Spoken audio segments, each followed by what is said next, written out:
Howdy folks, Todd here with Great Escape Farms. This is a very large Che or Che tree. Been in for, let's see, 7 years now, and I need to do some trimming on it. So it has a lot of branches getting in my way here. So for the most part, I'm gonna leave the stuff up on top right now because I'm going to so massively trim down below here. So I've already done some trimming. Back here, I'm trying to clear it away from the fence, so I need to grab a ladder and go up, but I want it a good probably foot or so away. I actually have a trellis up here on top, or just a wire with the grapevines on it, and the grapevines have been growing into it, so I want to give it a little distance so I can separate that. But my bigger issue is right here. So I am standing up. This is about eye level for me right now. Don't mind that. I'm going to leave from here up, but I'm going to take this, and this branch off just so you can get a look at where they are.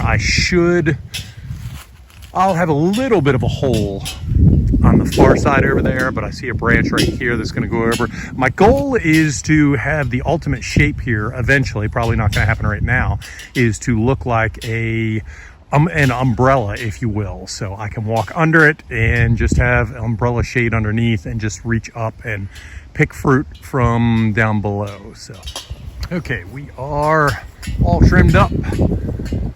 Got everything for the most part above eye level. I'm not happy with this branch right here, but unfortunately just the way that it is here. You know what, I'm gonna take this guy out right here anyhow. Actually, these two. And we'll go with that, but that's just a little fine tuning, but it should give me my umbrella shape. And I'm cleared up back here, so I shouldn't have any issues with my grapevines growing up into it. If I do, I'll just keep an eye out. If anything heads over that way, I'll just give it a quick snip. But that should hopefully give me my umbrella shape. This is our Che tree here. It recovered just fine after a major trim. I'm going to do some more this year. It's grown all into my arch here, so I need to do some trimming there. So we ended up with about half as much fruit as we usually do. Still a good bit because there's usually more than I can eat here. So it did just fine. Didn't seem to be phased that much at all, other than a little bit of reduced fruit. So another heavy trim this year, and it should be about the shape that I want.